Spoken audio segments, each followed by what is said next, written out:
Welcome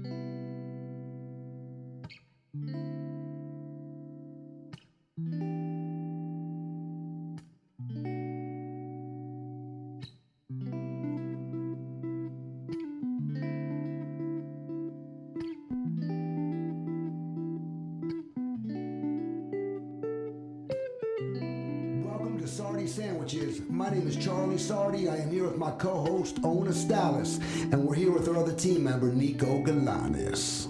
What's up, everybody? Yo, what's going on? What's going on? We're just going live here, podcast number 2, guys. I just had a nice dinner, and I brought us back cannolis, guys. Dude. Complimentary of Mike, though. Mike said, make sure you know, tell Owen that these cannolis are for him, so. My favorite of all the Italian dishes. Of all. You know, I've actually never had a cannoli myself, so I'm excited. You're in for a treat, man. Dude, cannolis are the bomb. Yeah. Easily the best. That or tiramisu. Tiramisu is pretty good. I like tiramisu, too. It's kind of light. You know what I mean? Like when you use so light, like you if need you a get lot like of it. yeah, like dude, if you get like a chocolate fudge cake or like ice cream, like it knocks you off your socks. You know what I mean? Yeah, but with the tiramisu, like you can eat it and be light on your feet. Like so tonight, I was gonna get like pasta and stuff, but I knew we were doing the podcast. So if I would have had like a pasta dish, it would have weighed me down. You know what I mean? So I had clams casino, delicious, I love them, and then I had a grilled chicken Caesar salad. Yeah. Dude. So and then we got cannolis for dessert. That sounds like a great meal. You're making me hungry because I haven't eaten yet. Yeah, he was trying to skip out the Wawa. Yeah. My favorite's always the chicken parm. I love chicken parm, dude. Can't get enough of it. So what are we talking about? Are we talking about desserts or main meals? Because Italian dishes and desserts. Like, what's your ideal Italian dinner? that's a hard one. I have been going to a lot of Italian restaurants ever since I was young. I'd have to say fettuccine. I gotta go with fettuccine. Fettuccine it's just definitely fettuccine. How about you, Hon?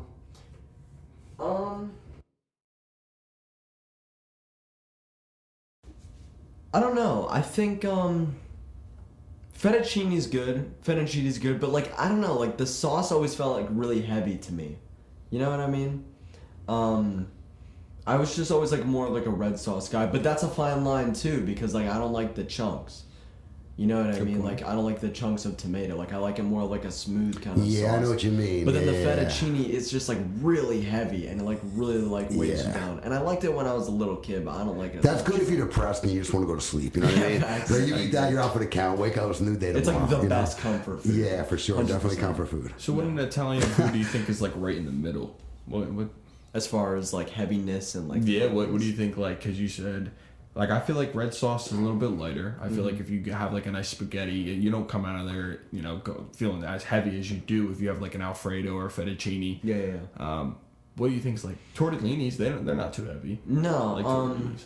Rigatoni, too. Angel hair pasta. Like, my grandfather loved angel hair pasta. Awesome. My nana used to make, every Monday, I'm a lucky guy, because every Monday my nana would make, like, a pasta dish, but it was always the same thing. Like, I like the longer ziti's, and then she would do, like, her homemade sauce, and she had the greatest meatballs ever. Yeah. Like, my mom's side, they have good meatballs, too, but my mom's, like, her side of the family actually put, like, the bread inside of the meatball. So when you're eating the meatball, like, you're taking a bite of, like, somebody's bread that they rolled up, which, you know, like, that's a recipe, and it's good. Yeah. But my nana's like it was just a meatball. Like, it was just a meatball and nothing else in it. You know what I mean? I think it was like breadcrumbs. And her sauce is out of this world. That's awesome. Yeah, and my grandpa loved the angel hair. So I'd say that's probably the lightest. With like a bolognese sauce on top, like the meat sauce. Yeah. Yeah, I love that. That's a good shout, Charlie. Yeah. Good shout. No, you have to, like, find, like, a good place to get it, though, too. Like, obviously, like, if you're going to, like, dude... The biggest mistake somebody can make is go to a diner and be like, let me get some spaghetti. Like, that, you just can't do that. You get, like, wet noodles, you know what I mean? Like, you need to get, like, the bacon cheeseburger and fries if you're going to the diner, you know? Or eggs and home fries. What do you get? Shit on the shingle, right? That's always, what you like. dude. You always get it. That's heavy. That's like SOS. fettuccine at breakfast, dude. Dude, jeez. I know what I mean? Though. I love SOS. Yeah. Who's that SOS? Sting, right? I'm sending on an SOS. This is embarrassing, but when I think SOS, I think of the Jonas Brothers. Dude, man, I grew up. I can't lie. I grew up watching them. Don't want a second guess. This is the bottom. Oh yeah. Always hit it. Yeah, man. On my little box TV, I grew up watching them. I had all the movies on the tapes. Oh my god, dude! I remember I got like Jonas Brothers live in concert 3D when I was a little kid. I think I had that one too. Did you, man, when they came back for all the what were the camp? Camp Rock. Yeah, all the Camp Rocks. Dude, don't even get me started. Grown Joe up Jonas on was Camp my Rocks. hero. Joe Jonas was my actual hero when I was young and. Isn't it crazy when you're young and you look at them like that? You know what I mean? Like, my guy was Billy Idol. Yeah. I used to do, like, lip sync contests in my room by myself. Then whenever my mom would have company, I would go down and, like, lip sync for them. You know what I mean? Seriously. Like, I did 2 lip sync contests. When I was in 4th grade, I did one on Penn Street. Yeah. And I did To Be a Lover. And, like, in the video of To Be a Lover, like, Billy Idol, he goes out when they have, like, the bridge and he, like, starts pumping the floor. And, like, the 3 girls behind him dancing. And my mom was like, you are not pumping the floor. I was like, Mom, I'm pumping the floor. You know what I mean? Yeah. So, dude, when I'm there, we're getting a storm, so they're cutting all the performances short. So I never got to pump the ground, you know what I mean? Dude. And then I tried it, Y1 or 2, they had one too, like a lip sync contest, but I didn't make it. You had to try out for that one. Yeah. And I remember I was sitting home, I remember like it was yesterday, like, because then they were going to send a mail. Like, now they would just email you, like, dude, you didn't make it, you know what I mean? But we had to wait for the letter. It was like 2, 3 grueling weeks. Yeah. And all of a sudden, my mom gives me the letter at night after school, but it was already opened, right? And I open it and I read it, and I don't know what I'm reading, you know what I mean? And I looked at my mom, I was like, Mom, I made it, right? And it's like the face, the look of sadness on her face, she was like, no, honey, you didn't make it. That's so sad. Yeah, that was terrible, That's so sad. I remember when I was a little kid, I did something sort of similar to that. Like I did Oh, listen what I say. So no, I remember when I was a little kid, we were listening to the radio, right? And this is kind of how I got into acting. Not a lot of people know this. This is kind of like, stop the presses for a minute here, guys. All right, so I was a little kid and I was driving in my dad's truck and we were going somewhere. But it was me and my dad, and you know those radio ads that came on that were like, call this number if you want to be on Disney Channel. Oh, like yeah. back in the day when you would actually listen to the radio. And it was like, call this number if you want to be on Disney Channel. And that was like my come to Jesus moment, basically, was the radio was like, you know, call this number. And I was like, what happened if I would call that number? So I was like, Dad, like, can we call that number? And he was like, yeah. So we ended up calling the number. And we went down to like one of those like big like casting calls that was like a room. thousands. I like at the mall or whatever, dude. Well, and Yeah. it was basically these flash 15, 30 auditions. seconds. Yeah, Dude, I got a 15, funny. 30 Go, keep seconds. going. I experienced that. Yeah. So we would have like 15, 30 seconds to basically go up in front of these casting agent kind of people and just like read like a commercial and just like try and sell them on like a box of Cheerios basically. And we did that. And I remember then I went home that night and they called us up and they're like, oh, your kid's a talent, your kid's a star, we want to sign him. And my dad's like, okay, awesome. And then, and my mom was there too. My mom and my dad were like, okay, awesome, like, what do we have to do? They're like, well, we just need like $7,000 and then we'll sign him. And, you know, that's not how the industry actually works. Like, whenever, like, you sign with an agent, like, you pay them, like, per job, obviously. That's how it's supposed to be. Like, there's not, like, a sign-on fee, usually. Right. Like, if it's, like, an organic process. So. Yeah. But that was my first claim to fame. You're gonna give him $7,000. You're gonna be in a coffee shop corner without a word to say in the movie. And pretty you're gonna say, much. look there, there's the back of my head right there. You know what I mean? Yeah. We should be an extra. What more you can ask from us, you know? Yeah, I don't know how legitimate that was. Yeah. That's funny. What was your story that you were gonna say, Charlie? Did you- No, like it was just like your story was even better. Like, cause I waited in a line for hours. I think it was like Park City Mall or something. Yeah. And like it was like for some kind of soap opera. You know what I mean? And at that point, like I'm like kind of like a pretty boy. I'm like, yeah, like I'm making this. You know what I mean? I got a good personality. So I met like when you went to the table, there might have been a table like 5, 6, 7 people, and like every now and then, dude, you see somebody walk upstairs, and like when they were walking upstairs, like, oh shit, they got picked. You know what I mean? Like so then that's like the next phase of the thing. But 90% of people were just getting funneled right out the door. You know what I mean? Yeah. So there was this one kid that got picked, and he was like hump, like this like young Italian kid. And I was like, hey man, I was like, dude, did they pick you? He was like, yeah, they picked me. And I was like, oh, like what did you do? What did you say? And he was like, I was just real animated, man, right? And I was like, all right, cool. So dude, remember that hi, my name is Charlie story? Yeah. How I just like what? Like what are you doing, right? So I Wait, went up there. Guys, if you want to hear the Hi, my name is Charlie story, go back and watch the first episode. Continue. Yeah. So I get up to the thing, and now I have it set in my mind like I'm going to be the most charismatic person ever saw. So I go up, and then when it's my turn, I'm waiting patiently, and I'm like, hey, my name's Charlie Sardi, I'm a boxer, I'm an actor, I want to do this, I play baseball, and that's what I'm talking, and like everybody at the table, and the people just kind of like turn their head, like, what? Like, needless to say, I was like the 95% going right out the front door that I came in, you know what I'm saying? That's funny. Yeah, I've never been in an experience. I thought I was gonna be a soap star. Yeah, that's funny. Soap operas are huge in a lot of European countries. I grew up watching them with my aunt in Dominican Republic. She would always make lunch, and I would just be sitting in the kitchen with her watching them on the. I didn't back then when I was younger. I didn't understand a word they were saying in Spanish, but they were interesting. The music was dramatic. They were talking dramatic, and they were yelling at each other. Yeah, so it was interesting. But I never had any experiences. I don't think any time in my life that me or my parents thought that I would have made it in acting. Yeah, I don't. Well, Niko, that's a good like getting more to like a serious topic. That's funny you bring that up, Niko, because when you came in here and the person you are now, like you came in here in 11th grade, dude. Like Niko, can I put your weight out there? Yeah, like, I don't mind. Niko weighed 350 pounds. He was kind of failing with his marks and stuff. I was big failing. Big time failing, and I know Niko's mother, so they come in and like Niko was one of those kids that kind of like have his head down. And I remember he came in here and we started working out and we connected right away. Yeah. And Niko went from kind of failing to passing to not being in college to like top of the class type thing. And one thing that I want to say that was pretty neat through Niko's experience, there were a couple of his teachers at school that were coming to the gym, Niko. You remember that? Yeah. What was her name? Miss Wagner. And Mrs. Nympho. Yeah. Right? I remember both of them. Oh, snap. I remember that. Yeah. How cool is that? So now, Niko, like you were just a kid going to school, kind of like lost in your own little world doing your thing. You know what I mean? Now all of a sudden, these two teachers on a personal level. Now you're working out with these people. Now you're equal with these people, but it forced you to be accountable. Because when you went to school now, when you saw them in school, it's like, hi, Mrs. Wagner. And then anybody, you know what I mean? Like, but outside you can call them by the first name. Like, it was such a perfect storm for you, Niko. And so when I introduced like Owen, my co-host, and then I said our other team member, Niko, that's why, because Niko's part of this. Like this thing that we're building, Niko's a big part of that. I've been talking to Niko about this for years too, and we're finally sitting here doing it. Right. You know what I mean? Well, Niko's like one of the guys on the roster who's like been through the three elements. All of them. You know what I mean? And like that's he's the future, just like you. Well, that's what really like makes up like the true like third element roster. It's like the people who have like like fully like come into contact and embody the program. Yeah. Yeah, there's a few select guys that I feel like. Not even just pre-COVID, but even before then, like even a year or two before then. Like I look back on your Instagram, I scroll through your old Instagram photos, and those groups were massive, man. The vibes looked immaculate.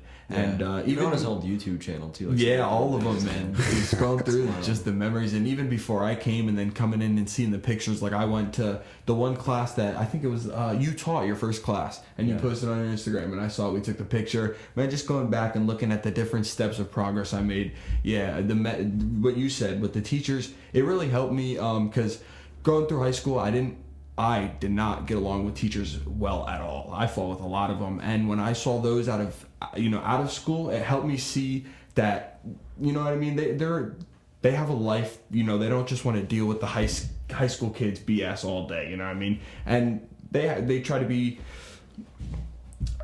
They try to be civil in school, and I understand it. I was not the best kid by any means. I was a very difficult person to deal with. So I think, especially Mrs. Wagner, Mrs. Nympho, they really helped me learn that kind of perspective, and I think it really helped me mature as a person. Absolutely, and now you sit here as a young man. You know what I mean? Yeah. And it kind of like forced you to encounter adults on like a mature level, like you had to show up. Yeah, because I was one of the. I think I was the youngest besides Owen out of the group at boot camps, and they definitely talked to me after during, and I always thought back in my mind, I got to go to boot camp and see my teachers. I got to make sure my schoolwork's up to date. And through the years, like many times I've called on you. I'm like, hey Niko, I can't do this, and we would show, man. Well, that separates Niko from the pack in that way, is that he had something in front of him holding him accountable, and he didn't shy away from it. No. You know what I mean? Like, that's a big thing. Huge. I appreciate that. Yeah, like you two guys, like together, like this is the team right here for what we're doing here. You know what I mean? Like, you guys are my guys, man. You guys are the future. You guys are the youth. Absolutely. Yeah, You know what I mean? I'm growing up a little bit, but I'm still young. 21 is not too Shit, old. I'm still young too. What you talking about? No, we all I'll are. be 82 years old out here, out youthing you guys. Shoot. Don't worry, Charlie. I'm too You got a youthful for long words. time You know what I mean? still. No, I'm just kidding. But I'm not kidding. But you know what I mean. So yeah, it's pretty cool. So this when we thought about bringing the first guest on, we have a lot of people, but it just out of the blue, like, Niko's the guy. Yeah. Niko's the guy, and then we go from there. So. Yeah, No, I Yeah, appreciate man, like it, that. guys. So I appreciate that too. Yeah, I listened to the first episode and it was really good. I was like, man, that'd be so fun getting in there and just chatting with the guys. It just sounds like a vibe. I mean, because we have such insightful conversations at the gym, and Absolutely. you know what I mean? People deserve to hear, there's so much, respectfully, there's so much, a lot of stupid stuff posted on the internet, and people need, there's a lot of podcasts out there too, but not a lot of people just bring genuine content. And Charlie is a great person who's just genuine. He just has that vibe surrounding him. So I was super excited to get on here with you guys for sure. Thank you, Niko. Yeah, for sure. I mean, and a lot of this too is like a platform, like for people to like just be like, themselves, and like not worry about like saying the right thing or saying the wrong thing, like just like speaking your truth. I want to talk about something that you were kind of talking about a little bit with like progress, and like you were saying how like seeing your progress, over the years, like in Charlie's old posts and in like some like the videos and stuff like that, because like that's a big, taking it back to the gym now, like that's a big drawing point, is the progress. Like I know for me, like, so no, I remember like a long time ago, like, like whenever I first came into the gym, like it was a big deal for me whenever I first saw just like the first, like even like shadow of a 4-pack. We had that picture. Like the first shadow of like not a 4-pack, just like the mosaic of a 4-pack. You know what I mean? Like that messed me up, dude, because like my whole life I was the chubby friend. Yeah. I was Rowley, you know what I'm saying? I was the Rubik's Cube shaped best friend. I was never the main character. You know what I mean? I was always the companion character. I was always the quest partner. And then whenever I saw that, because like, as much as it's a problem that people are trying to rectify, the lead guy, especially in my career, right? Like the lead guy is this kind of strapping, typically like kind of like more like fit fellow. And I never thought I was going to be cast as that fellow. I always thought I was going to be Rowley, like not actually Rowley, but I always thought I was going to be that character for the rest of my life. I thought that was who I was like the comedic relief Jonah Hill kind of guy.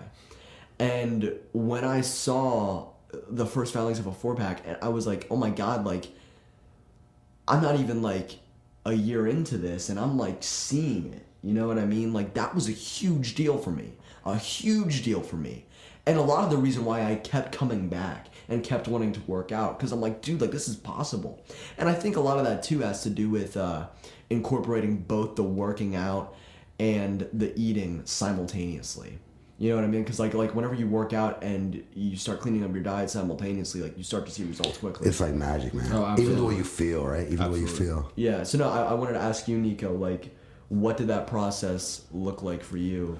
Similar to mine. So I think one of the first times that we really looked at my progress was when me and Charlie took, I think it was 50 pounds loss. I think that's when we took some pictures, because 50 pounds loss, Yeah, and we we- were weighing you up in the other room over there. yeah, because we took the original pictures when I was 353. Yeah. And then when I hit 300, something around there, we took the pictures. And that's when I was like, okay, I hit one of the goals that I didn't even think was possible. I know something, and growing up, I quit a lot of stuff.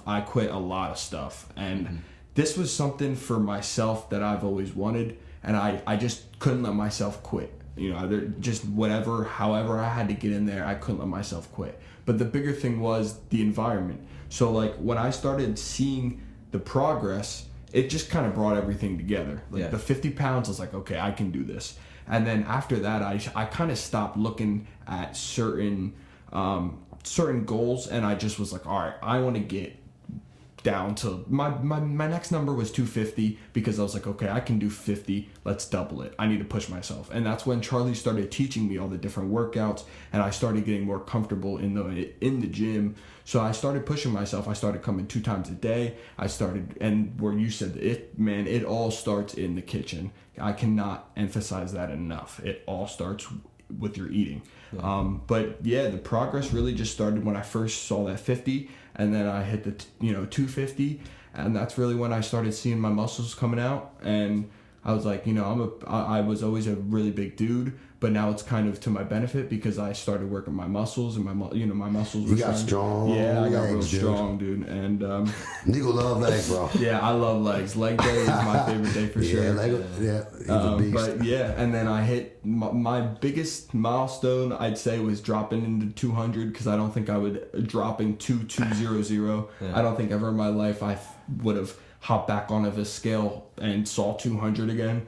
I'm sitting very comfortably at 230 right now, putting some muscle on. And looking good. Looking lean. Am I right? Am I wrong? Yeah. Looking very strong. Aesthetic. Very aesthetic, man. Yeah, For real. very Both much. you guys. So both of you guys sat in the same position in a way in your own bodies. Yeah. Almost played the same role in a sense. Yeah. And now you're both out here as leaders of yourself. You're out here, you are both extremely disciplined. You guys utilize this place. It's your home. Like it's everything. This is where you, and even the crew here, like you guys grew up together here. At times there was a little confusion, animosity through you know what I mean? Yeah. And you guys got through everything. You evolved through everything. And one thing you guys really learned is away from that physical piece, the other third element pieces, right? Yeah. The mental and spiritual, like that all has been embodied in the both of you. And in that same process, I'm no different because I'm growing up right along with you in my own right. And I also sit here today as the best version of myself. Man, it doesn't matter what our age is. Like, we have 3 studs here that are so good at, man, we got 3 studs here that are so good at just communicating and being honest with ourselves. We've been through the thick and thin together. That's true. And we've always been really good at being honest with each other because we do truly want the best for each other. Yeah. And I really do think, like, big brother to big brother to, or big brother to little brother, whatever it is, like, we're family. And blood, some people say blood trumps all, but I trust you guys just as much, just as much as and all it's my other blood proven. family. It's been proven for years, over and over and over, because that's where real trust is built. You know what I mean? That's where real family is built. For sure. Yeah. So and I think when they say blood thicker than water, that's true because it's already like an instant glue. Yeah. But even those relationships, if you're not nurturing them, you know what I mean, then you're just family. No, respectfully, man. So relationship is to relate, and we grew and together, and we've been through together, and just like you said, we were always upfront and honest with one another. Yeah, absolutely. Yeah. And honest with ourselves too. Well, absolutely, and we always came back like with the accountability. Yeah, for sure. I always looked. Yeah, I always knew that I could come to you guys, and you guys would always, always be honest with me. But it wasn't like a harsh criticism thing. No You know what I way. mean, it was always love. I'll say though too, like that, like I feel like we owe like a big part of our success to that, to each other, holding each other accountable. Like having that is a blessing, and not something that everybody has. A lot of people like try and like get in the gym and tackle it by themselves, and you can absolutely do that. But when you have like a workout partner, like I know like when me and Charlie like were hitting it like every morning at 6 o'clock in the morning, Hardcore. like, we didn't even have heat in this joint. dude, we didn't It have was heat, freezing, and bro. It we- was 20 degrees. I won't be miserable. I don't know if I can do this. I've said it before and I'll say it again. Like we'd be in here like working out in parkas, Yeah, for real. and Yeah, I was we coming didn't in. miss. I was coming in at like Yeah, 10 a.m. I was in a full sweatshirt and sweatpants. Dude, we had those little like torpedo heaters. Like this place like 5,000 square feet. We had little torpedo heaters. It was like giving a whale a tic tac. You know what I mean? Those were the days. Seriously. Man. Like it Those didn't were do the days. anything. It really strengthened. I know for me, it really strengthened my discipline though. Like Yeah. having you to hold me accountable. Yeah. And then same like whenever I was working out with you a lot, Niko. Like that's something I feel like if people can strive towards that, it's a good goal to reach. Yeah, the cold pushed you to warm up quicker. Oh my God. It made Yeah. you want to go harder because you wanted to get out of that cold. That's a valid point. That is a very valid point. The cold really did push you in a weird Yeah, way. and then you went on into cold showers. You know what I mean? Yeah. Ugh, God. Yeah, I still want to I get did. into those, man. I I did that for a while. I had to stop because I started getting migraines from them. they're fine. I would just like get headaches. They get you present. Yeah, they do. I bet they do, man. The 3-2-1 rule. You want to talk about that a little bit, Charlie? Let's do it. Yeah. Let's do it. What is that? So that's like, it's this like philosophy that I like kind of like live by, where I don't think I've come up with it, but it's something that my subconscious has kind of like told me to do over time, which is basically just like anytime I'm like insecure about something, because I'm like notoriously a very indecisive person. As like, you know, a lot of people are, like obviously a lot of people will struggle with it, with indecision, but you know, the more you contemplate something, like, you know, I've heard somebody say like, you know, better to, what's the saying? I don't remember. Anyways, but like, it's like, you know, like if you're kind of like tossing and turning like over the answer, like, and you don't really make a decision, like I feel like that's like more like ineffective than 3, 2, 1. than making the wrong decision, you know what I mean? Or like a decision that you might regret, you know what I mean? So like I feel like with this rule, with this 3-2-1 rule, it snaps your brain into, you're being impulsive in a way, but I only use it whenever I've already like thoroughly thought through the process, but I'm still refusing to make up my mind because I know that the right answer is the answer that I don't want to do, is the thing that I don't want to do, like taking a cold shower. So I'm down there, right? And I'm like, dude, I really don't want to take this cold shower right now. And I'm thinking about it, and I'm trying to think about ways that I can talk myself out of it. But then I'm like 3-2-1, and I just step in the water.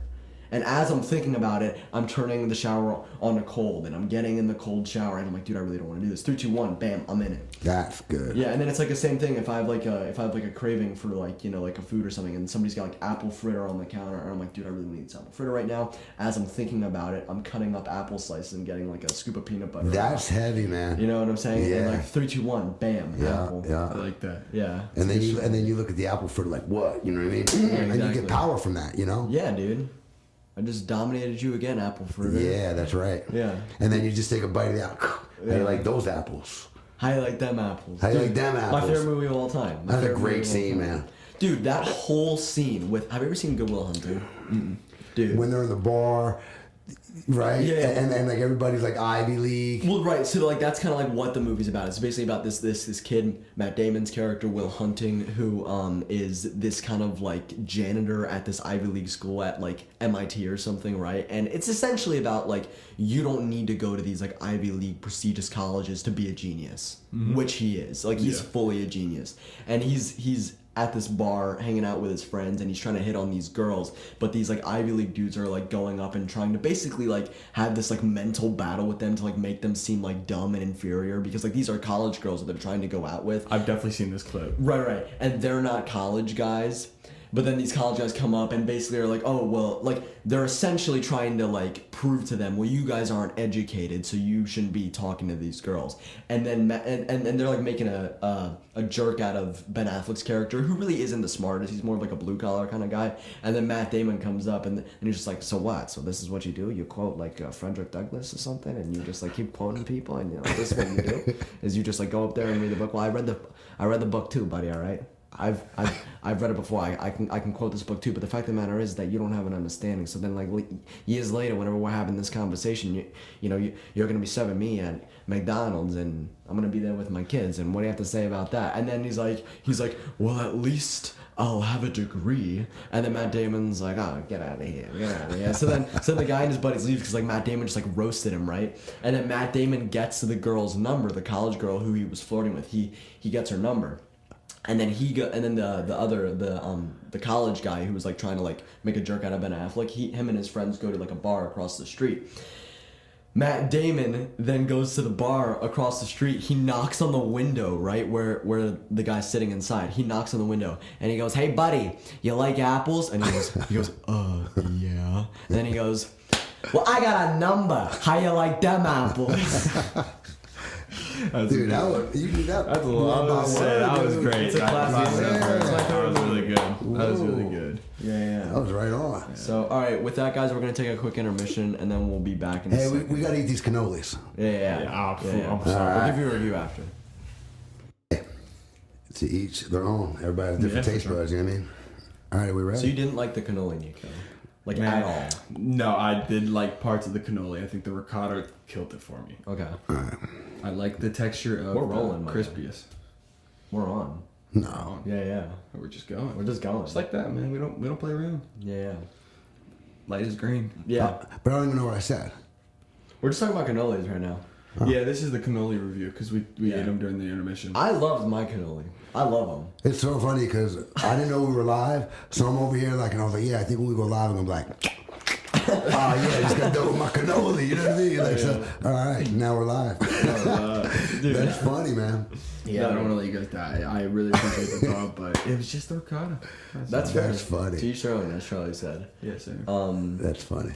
That made me think, Niko. You remember that time that we went to, we worked out, right? And you were like, hey, do you want to go to lunch with me and your cousin? Mm-hmm. And I was like, yeah. And we went there and we got like the breakfast buffet at the diner, and we had like 4 or 5 servings. Oh, yeah, it was just me. Yeah, I remember that. That was insane. I don't think I've ever eaten as much food as that. I eat that every time I go there. That was the West One Missing Diner, right? That place is dangerous, man. It is very good. That place is dangerous. Shout out to the West One Missing Diner. All the people there are always super, super sweet to me whenever I go there. Me and my mom, we've known there because one of our friends, Paula, she used to work there. And the owner, he's amazing. It's great customer service. It is. It's great customer service. Is, but the food is just as good.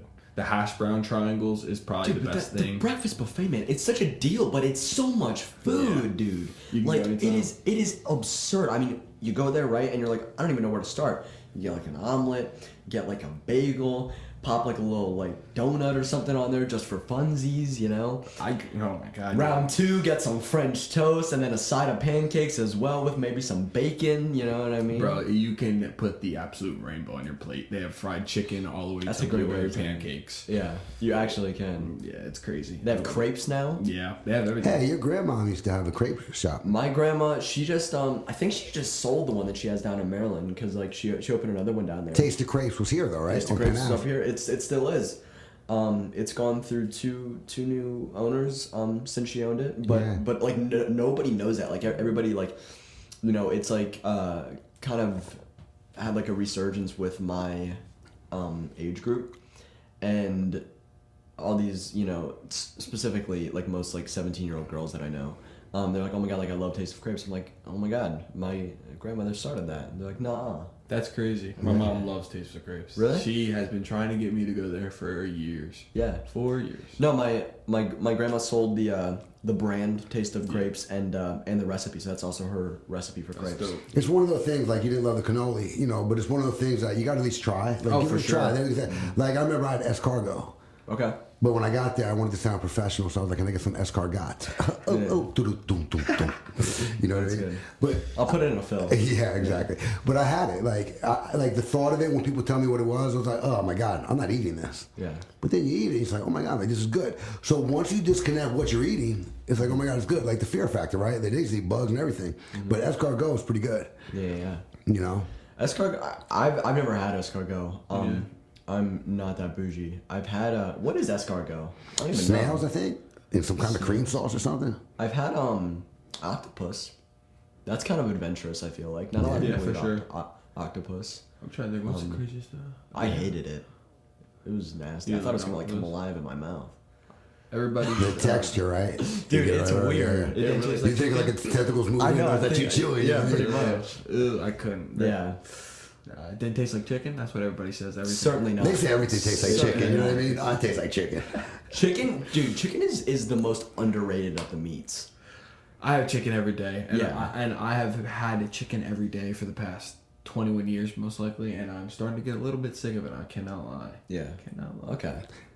I don't know why I feel like telling a story because this reminds me of like a vegetarian, a vegan right now. But as we're talking about everything tastes like chicken, I'm thinking like tofu and stuff like that. Yeah. So when I lived in Miami, like I always talk about how I was on the height of my addiction. You know what I mean? Mm-hmm.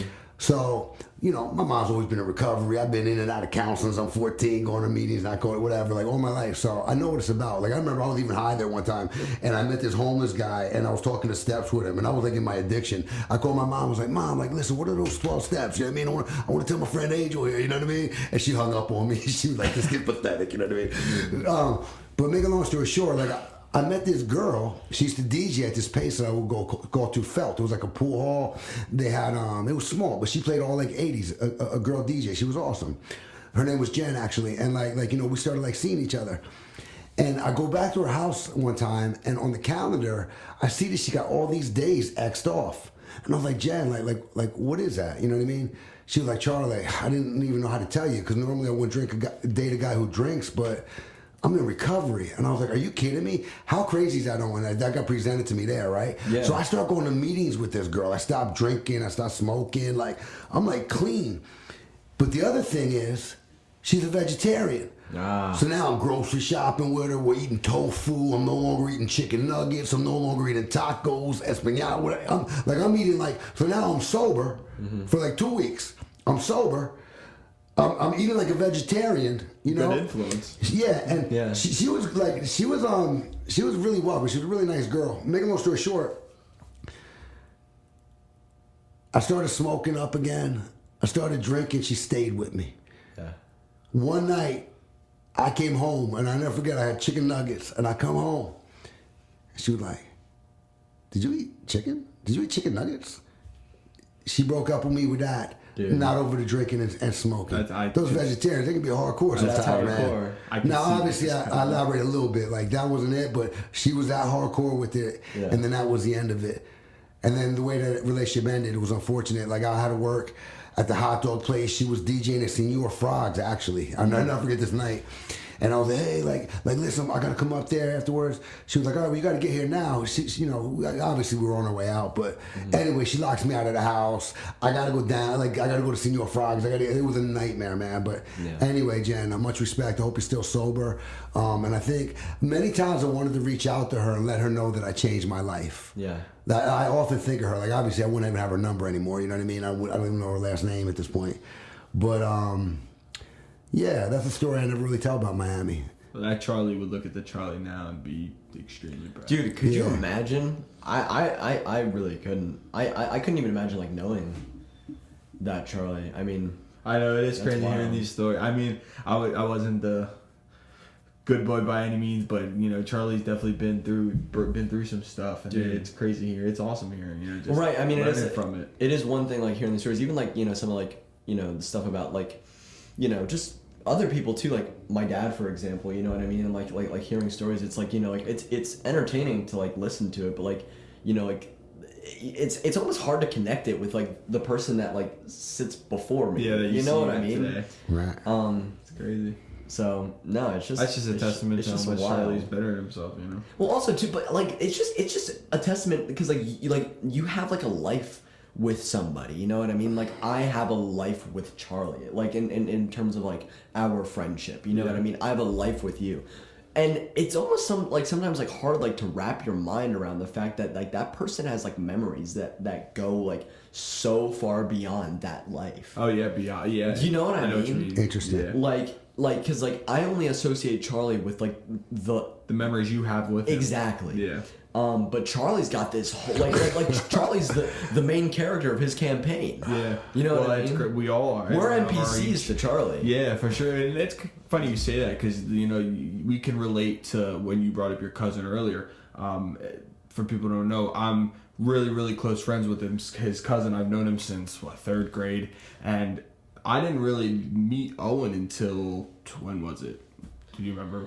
I was probably like 11 or... Yeah, it was sometime in high school. And me and Owen pretty much clicked right away. I mean, obviously, like, I had love for all of Hayden's family. And just going into it, you know, me and Owen had a lot of interest right away. And they were really, really, really close before. And it was kind of, you know, I always kind of was looking on the outside in. And I was like, you know, they bond so much on Star Wars. You guys love Star Wars, man. And hockey. Like and Star hockey. Wars and hockey. And I never got into those two things as much as you guys did. But it's kind of like we all have our own different interests, and the gym bonded me and you on a completely different level. Especially like after the weight loss too. Yeah, like, we have sure. a special kind of connection through that. Especially too because like we both like went through body transformations, but we were both also on like the same end of the spectrum, and now we're on like the other end of it. You know what I mean? And what's beautiful about it, I went through the same transformation minus losing the weight. Right. Yeah. And that's what this is all about. Yeah. You see what I mean? That's why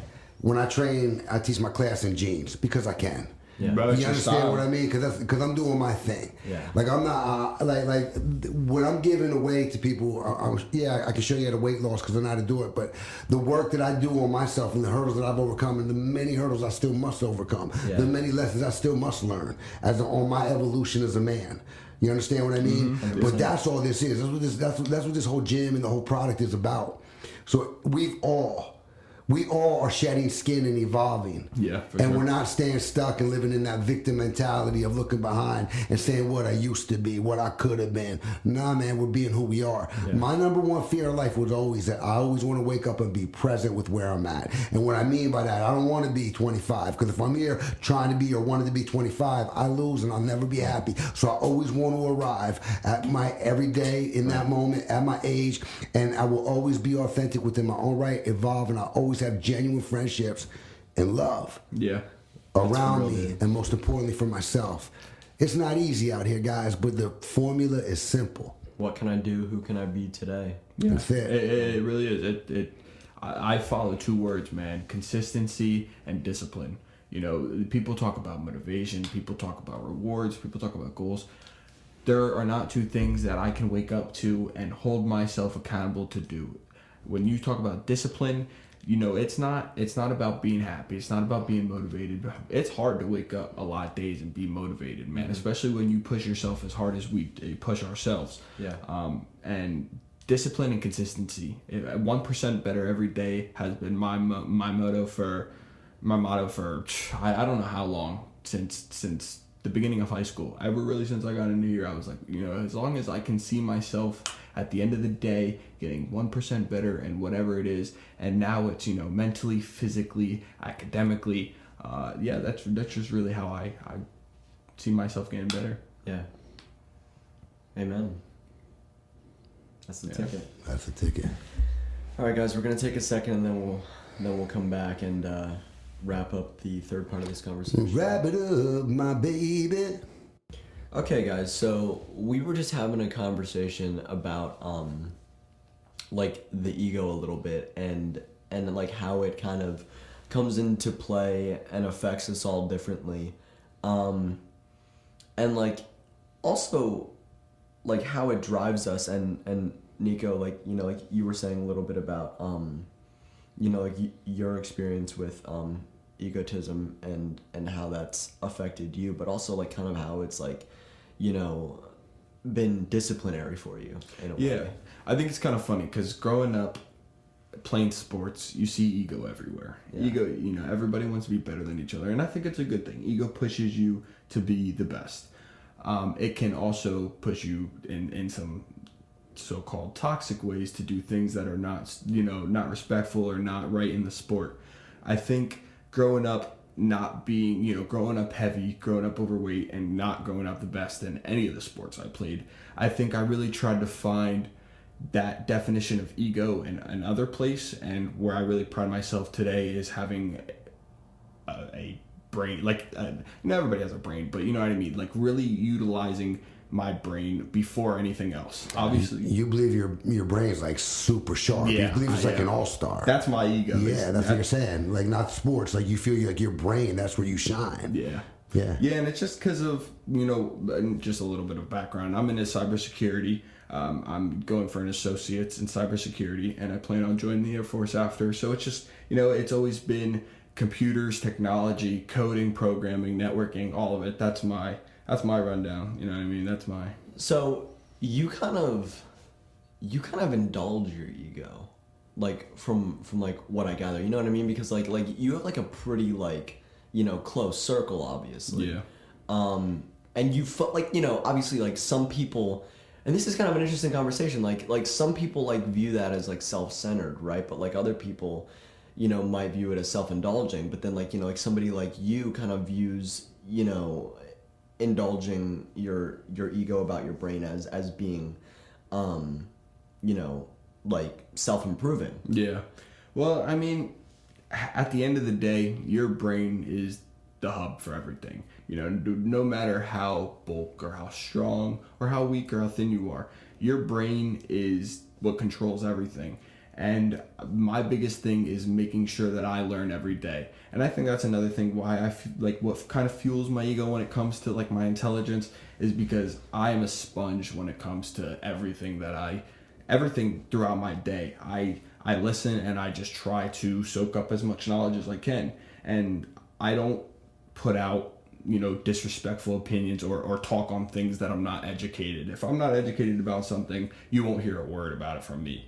And that's just why a lot of people have fake egos, they have blown up egos, but I just feel like, I don't go around strutting my, So it sounds to me, it's not ego. It sounds to me like you carry a real strong confidence. Yeah. A humble confidence Like with a that. pride almost. Yeah, like you carry a real humble confidence there. Because that's what confident really is. Like when you talk about overblown and stuff, like, a lot of times if I'm like over the top, like defensive or something, that really means I'm feeling a little inferior right now. I'm feeling a little afraid. I'm a little insecure, right? So you overcompensate that, and then we do things superficially to make us feel like we're worthy. Like that's what we're confident. I'm a confident guy. Right. When truthfully, like when you really are truly confident, you don't need to speak on it. Like that, you carry that with yourself. You carry that with your actions, and you also carry that with your gentle, approach and presence with everybody you're around. Yeah.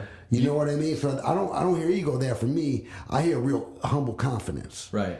You understand? Yeah, That's yeah. what I hear. Yeah, and I think nowadays, it's kind of hard, to draw that line. And sure. I like to definitely think of it as humble confidence. Sometimes it might come out as a little bit ego. We all do. but We all do. Yeah, I think it does for everybody. Hey, we're human. Ego edging God out, right? So of course, at times we're gonna take the pilot back. You know what I mean? We got to take control because we got faith. We do this, whatever you believe in. You know what I mean? It's just an expression, right? Yeah. But that's the truth. Like when you interfere, we start to inflate ourselves with something that's not real. Right.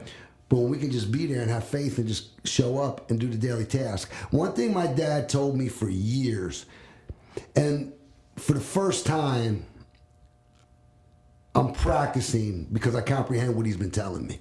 He said, Charlie, you think too much. You think too much.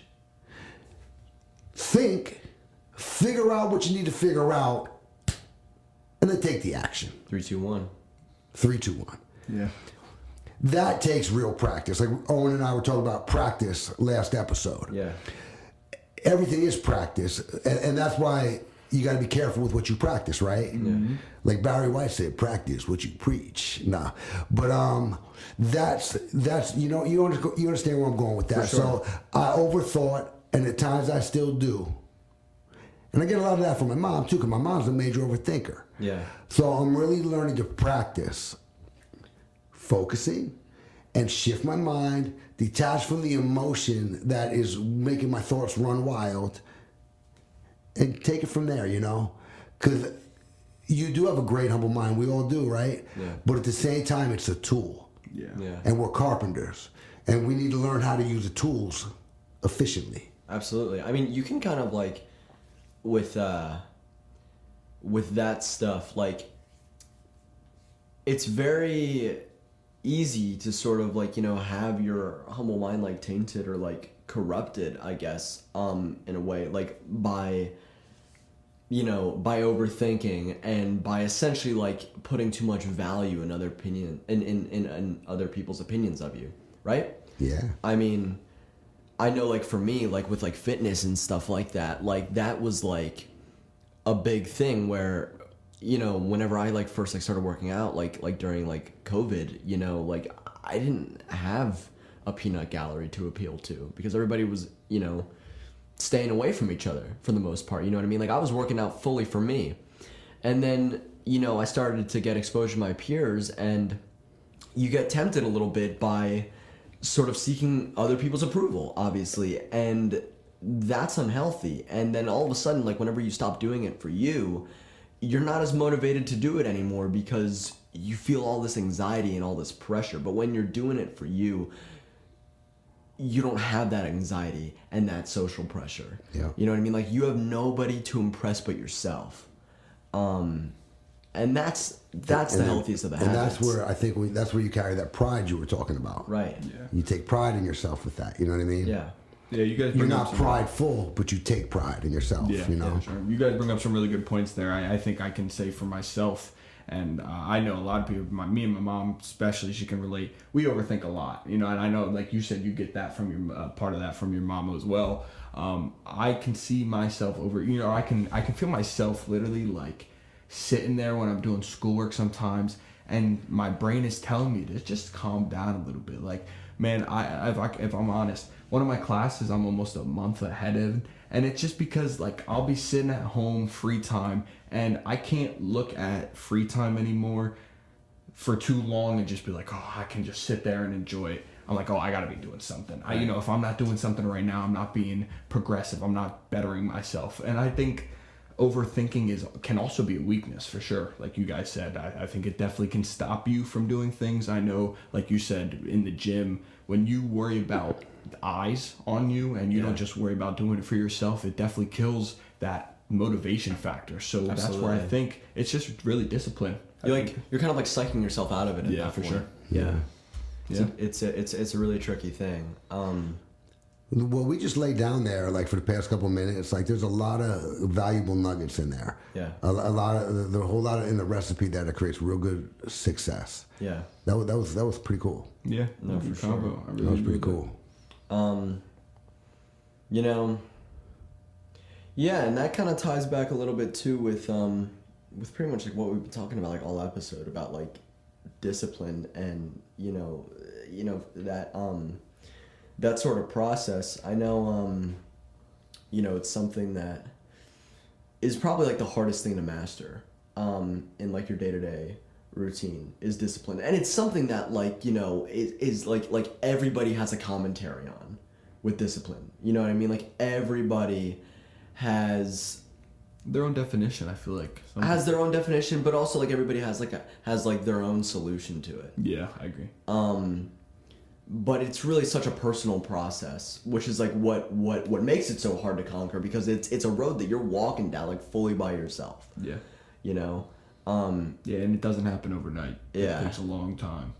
Right, and a lot of like self-discovery. Yeah, as well, sure. Which is scary. I know, like it's fun. It is fun. Yeah, it gets fun. It gets fun. It gets fun. It does, because it's like a challenge, you know. Yeah.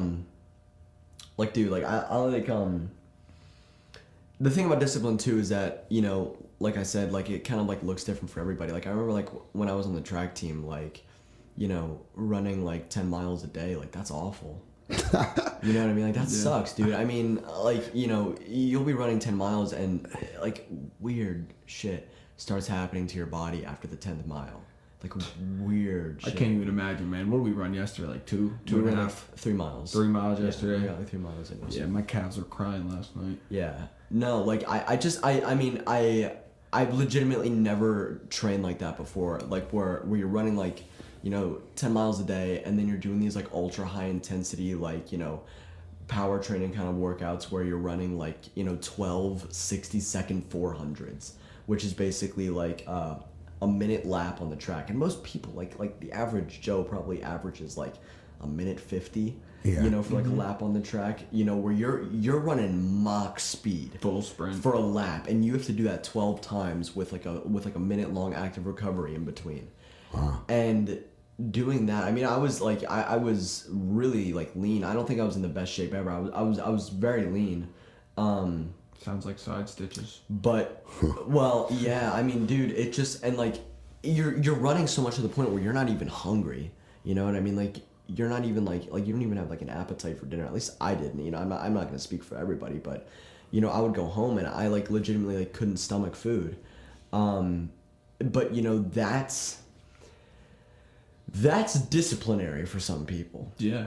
And then somebody like David Goggins, him running 100 miles every day, like that's disciplinary for him. But like just because that's disciplinary for him doesn't mean that's going to be disciplinary. And sometimes people waking up and just making their bed in the morning, that's discipline. And that's just exactly. Yeah, that's absolutely. Such a great example. That's a prime example. Somebody waking up and making the bed, absolutely. because not everybody has the same goals and not everybody has, the same aspirations. So if discipline, like you said, can come in any shape or form, no matter what. And I really do think it's crucial to success, for sure. How important do you think goal setting is? Like, in like a practical sense? I think goals are, I think it's a double-edged sword, if I'm honest with you. I think having goals is great, don't get me wrong. But if you lean too far into setting not even just big goals that are too out of reach, but if you look too far at the goal and you just don't take it day by day, percentage by percentage, you're never going to reach that goal. And I learned that the hard way in a lot of goals. That's an interesting perspective. And so I don't get me wrong, I love goals, but I'm honest, I don't, I'm one of those people, everybody makes fun of New Year's resolutions and everything like that. But I just don't really set a lot of goals, period. People used to tell me, Charlie, you are great at looking at the big picture.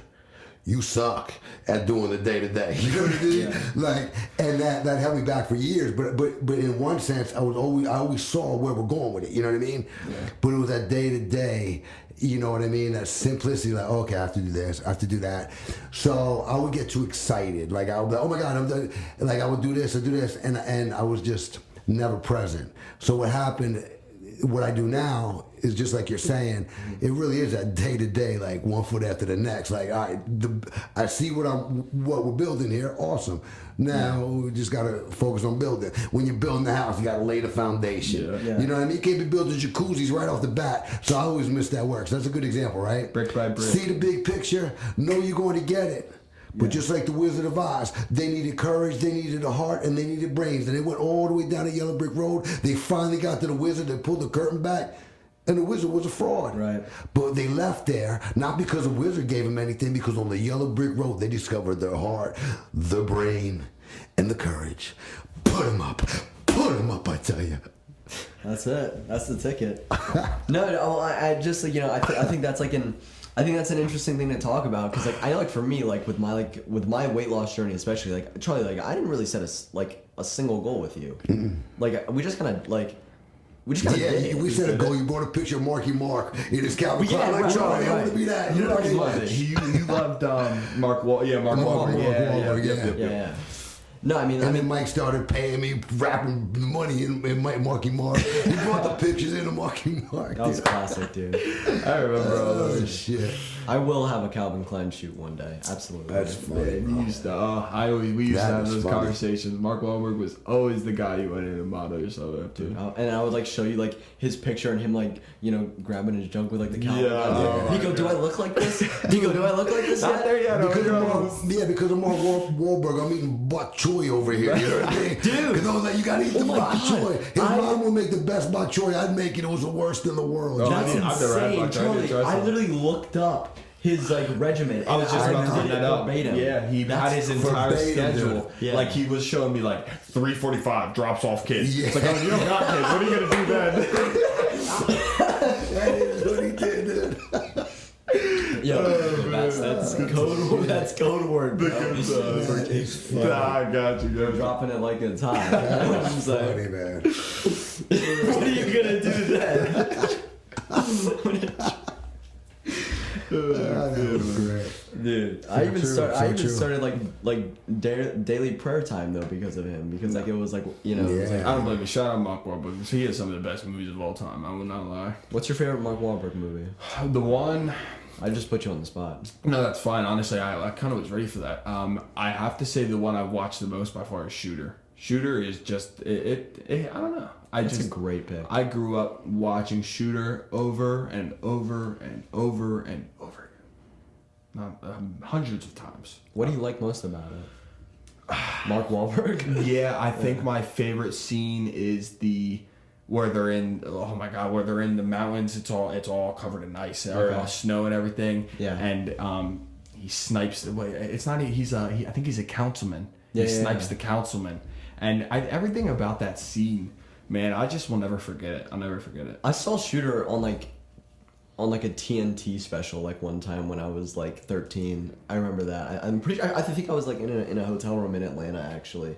I don't really remember it that good, but I remember I like sat down with my dad and I like had like an off day on set or something when I watched it. Yeah, I don't have a favorite movie by him, but I do have a favorite song. Feel the vibrations, feel it, dude. It's 3:30 in the morning. Oh my God, this tell is this funny. story on it. No, this is you. So we're going to where are we at? New York, right? Yeah. So we're in New York. We're going on set the next day. I think it was probably the night we watched like the Grammys or something. So anyway, we're going on set the next day. Oh yeah, we watched Oscars the night before. Oscars, that. Yeah. We got to get up at like 6 in the morning, right? So I'm sleeping, and all of a sudden, when I say loud, I'm talking about max volume. Feel the vibrations, feel it. Come on, right? Dude. I jump up, oh my God. Thought a bomb was going off. Your mom called, I thought. Was it? Oh yeah. Because Your they mom was called going like 3 in the morning. Yeah. It was a ringtone? This call is from your my God. mother. Oh, and Lord. Charlie was like, oh my God, Owen, what is that? What's happening? And you were like a deer in the headlights, dude. That scared me, man. Oh, so feel the vibrations was the alarm. That was the alarm. Man. And then she woke me up to wake up, Yeah, wherever you are. got you. That's The funny. nuclear alarm's going off. Dude. That's Oh my funny. God, Yeah. oh my God. And then there was the other morning whenever we were in the hotel room and I woke up and then you were gone. I was in the but gym. It was like 4 o'clock in the morning, but I hadn't found fitness yet. I hadn't found God yet. And I was like, where's Charlie at? And so I called him and you were like, what's up, big dog? And I was like, Charlie, what are you doing? You're like, getting yoked, my boy. I say, is it me or is it something about hotel gyms that just they give you a little bit more motivation sometimes when you're on vacation? I've missed all my experiences with hotel gyms because like that was like before I really Before you were in the before I gym found phase. it. Yeah. I was doing the 200 push-ups every morning, 200 sit-ups. Dude, you were on it at that. Dude, you I were was on it, I dude. was on it. Yeah, when we went to Delaware, I was on my stuff. I had like that was the first thing. I was, Mom, I gotta find the gym. Where's it at in the? Because where did we stay? I think a Holiday Inn or something like that. And yeah, I know we're getting ready to wrap it up here. One thing though, remembering you when you're talking about that, when you went to see your dad, yeah. that first trip you lost this weight and you came back, you were going for like 2 months and you didn't lose any weight. Yeah. I mean, you didn't gain any of the weight back. That's when you really started taking ground. Then you didn't come in here for a couple months. You remember that? Yeah. And you came in and you lost like 15. That's where That's Owen, you know what I'm saying? Owen was talking about that progress thing, looking back on different times where I could see my progress. I think that's really where I started seeing my body rewarding myself because I grew up with a horrible metabolism. I would eat well. I would eat one serving. Like, I mean, I don't know really in middle school I would ever have one serving. But when I started trying to lose weight, I would. And my metabolism never really rewarded me. But when you brought that up, those times were the first times where I was like, okay, my body started working for you, right? My body's starting to catch up a little bit. Yeah. But yeah, no, it's dope. For sure. I just want to say this really quick because I asked you what your favorite Mark Wahlberg movie was, and I want to say what my favorite one is. Yes, and please it do. is easily, by far, The Basketball Diaries. That's Oh, a good you love that movie. one. That is a good one. Have you seen The Basketball Yeah, Diaries? of course. Oh my God. Of course. I've never met somebody else that's actually seen The Basketball Diaries. That's insane. Yeah. And then I'm gonna botch this, but the four brothers. That's what it's called, right? The four brothers. And then the one gets shot at right outside of the house when the dude throws a In the snowball at Basketball him. Diaries? No, I'm talking about the other another Mark Wahlberg. Oh, movie no. that Oh I've yeah, seen. yeah, yeah. That was another legendary one. Basketball Diaries. If anybody, I have to plug this movie because this movie does not get enough respect. Young Leonardo DiCaprio, young Mark Wahlberg, and it's about like the pressures and anxiety basically that comes with being an athlete sometimes. In the case of these two kids who are kind of like, from like the slums of Brooklyn, and they have an opportunity at this prestigious school to be like really good basketball players, which they are. Like they're both like very naturally gifted. And Leo in particular, he experiences a hard time where his best friend dies from cancer in the movie, and it's this like really heavy stuff, and like it makes like Leo like reconsider like like the morality of life and like stuff like that, and he like kind of like questions if like basketball is like really like what he wants to do, and his mom's like listen, like you need to play basketball because like if you're gonna get out of Brooklyn, you know, like It's the only ticket out. That's your only ticket. So Leo's like, dude, like I guess I had to be a basketball player.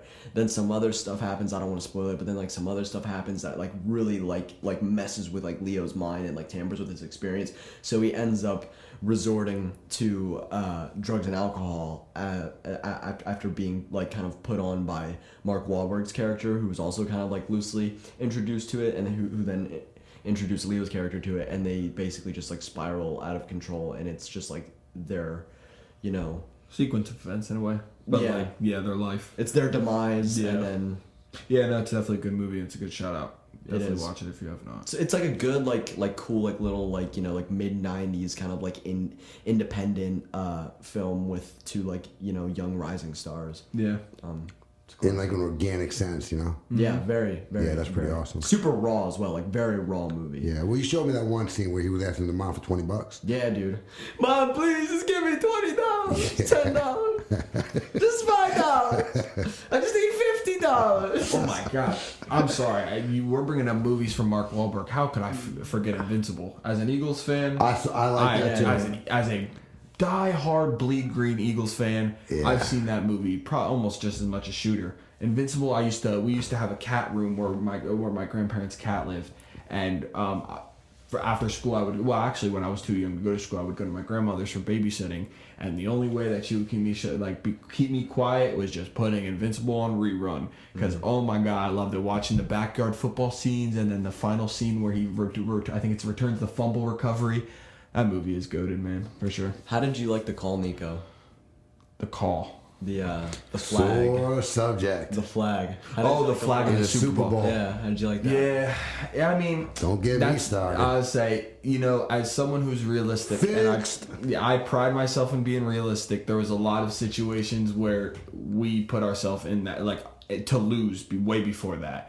James Bradbury made a questionable hold in a lot of situations that wouldn't even be called. Let's be real, that would. But there's no reason with a 10-point lead at halftime that we should have even been in that situation. I truthfully think it was a coaching failure. You're a good fan, though. You're a good fan. Because I'm Not so all the consumed time. on that call where I think to myself, come on, man. Yeah, you no. can't call that because once you throw that flag, you're ending the game. Oh, well, absolutely. No, You're ending you're the not game. You're wrong. bringing the clock down to 5 seconds. You're It ending was the the game. same thing, and I love talking my chatter to every fan who's not an Eagles fan, but Chiefs fans are used to winning like that. They just won the game before that with the Bengals flag, which was a legitimate one. Yeah. He did push him out of bounds, late.